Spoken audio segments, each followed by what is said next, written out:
这个女人刚走进咖啡厅，抬眼一看，竟是抄袭自己作品。甘寒看了一眼她的衣服，说衣服脏了可以洗，但是人心脏了可就洗不掉了。米拉也不甘示弱，对着她的行李箱就直接开破，还嘲笑她是不是要回国外捡便宜。甘寒却说那伤心的应该是她才对，因为自己不在，她就没有作品可抄了。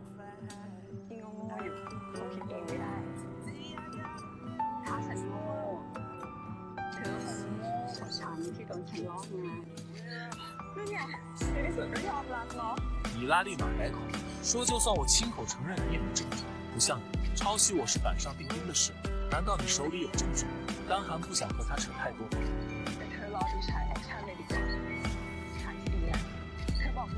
Bilang sama keluarganya apa yang kamu yang paling suka makan. Biar besok akan berikan yang kamu suka saat telah mati.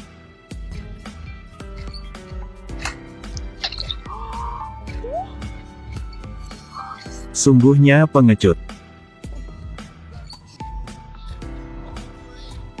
Kang Han beli kopinya tetapi lagi tidak dapat temukan dompetnya. Kembali ke tempat jatuh tadi malam biar carinya tapi tetap tidak bisa temukannya. Jadi baru ketemu Sira. Bilang setuju bekerja di GU.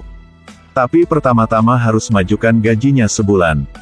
Sira yang tidak percaya sama gadis ini. Takut dia akan ambil uang dan larikan diri. Kang Han juga tahu itu tidak akan sesederhana itu. Jadi dia berbaring di sofa. Bilangnya jika Siar tidak setuju, dia akan pindah dan tinggal di kantor. Dengan begitu akan tidak perlu bayar uang sewa rumah. Sira tahu dia yang pemberani. Lagi cepat bilang akan pinjamkannya. Tapi syarat terlampir adalah Kang Han harus jadi sekretaris pribadinya. Dan harus di tempat yang dia atur.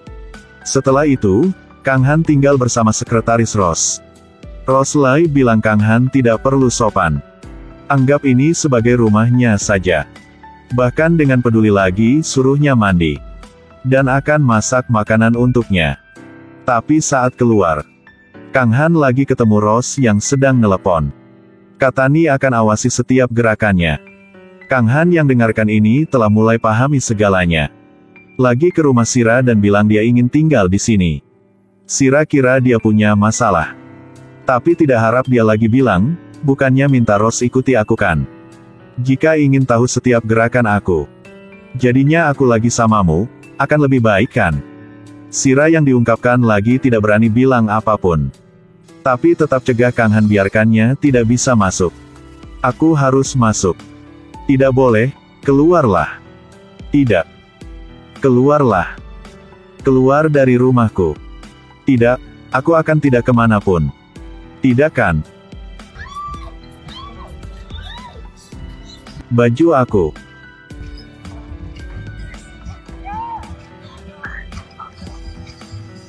Kang Han yang tidak pergi tapi lagi tetap tidur di pintu. Saat ini, seorang tetangga lihatnya. Lagi bangunkannya. Ternyata itu kamu, pemabuk. Apa yang pemabuk sih? Mungkinnya salah orang nih. Tidak, tidak. Aku ketemu kamu di lift tadi malam. Kamu yang mabuk lagi mau lepaskan. Lepaskan apa sih? Lepaskan.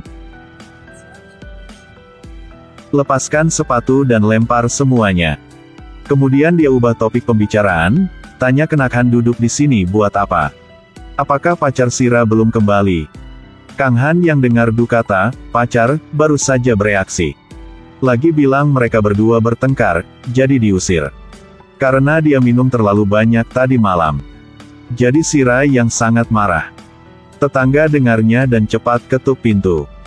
Bilang kalau telah jadi pasangan, lagi pelan-pelan jelaskan. Sangat berbahaya usir pacar seperti itu di malam hari. Sira buru-buru jelaskan mereka berdua bukan kekasih. Kang Han sangat mendalam.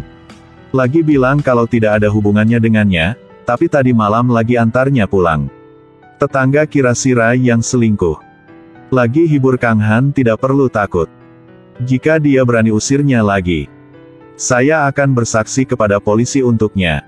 Buktikan bahwa dia benar-benar bawamu pulang tadi malam. Kang Han yang tatap Sira dengan sombong. Dengan bantuan tetangganya, dia dapat dengan mudah masuki rumah Sira. Sira tidak ngerti kenapa dia lagi bergaul dengan gadis seperti itu. Buka mulut jadi bohong. Dan bilang Kang Han yang bukannya gadis. Tidak ada seseorang secara aktif minta untuk hidup dengan laki-laki. Kang Han bilang tidak ada pria tampan yang belum pernah dia temui. Sepertimu aku tidak tertarik. Sira marah setelah dengar ini. Lagi bilang dia yang akan berani lakukan suatu buatnya.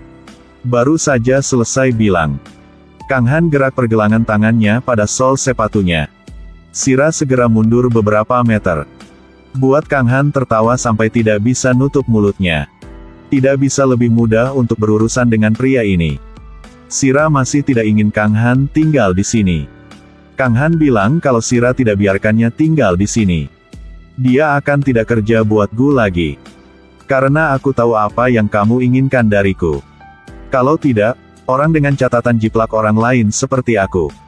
Bagaimana bisa buatnya undang aku bekerja buat kamu? Pikiran Sira benar-benar terbuka.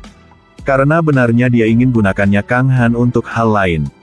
Sira yang mau undang Sira kerja di Gu. Karena kalau ada kekasihnya di perusahaan. Lalu adiknya, Din, akan datang ke perusahaan untuk bekerja. Jadi Sira akhirnya putuskan biarkan Kang Han tinggal di sini. Tapi dia baru saja duduk di kursi. Dia segera bilang saat Kang Han tinggal di sini, harusnya ikuti aturan yang dia tetapkan. Kemudian mulai bilang daftar kondisi yang berbeda. Pada saat ini, Kang Han yang hentikannya. Katanya sangat ngantuk sekarang. Hal ini akan dikatakan untuk besok. Dengan cepat letakkan kakinya di sofa. Cepatnya berdiri buat aku. Berdiri. Cepatnya berdiri. Jelaskannya. Please no, Daddy. Berdiri. Berdiri. Berdiri. Cepatnya berdiri.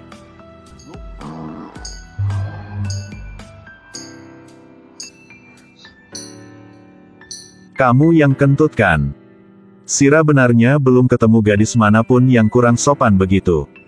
Kang Han yang lihatnya masih belum pergi.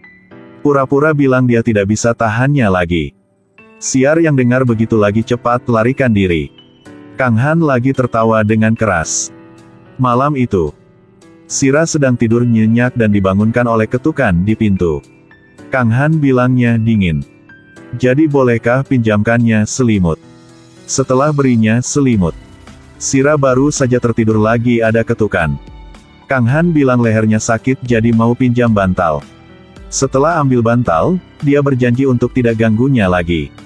Tapinya, bisakah aku minta pasta gigi?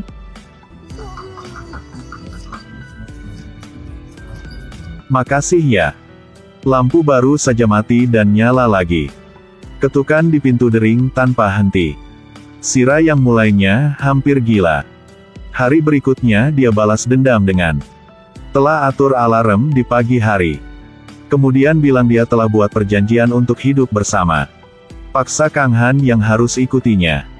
Perjanjian itu persis 2 lembar, tidak lebih, tidak kurang.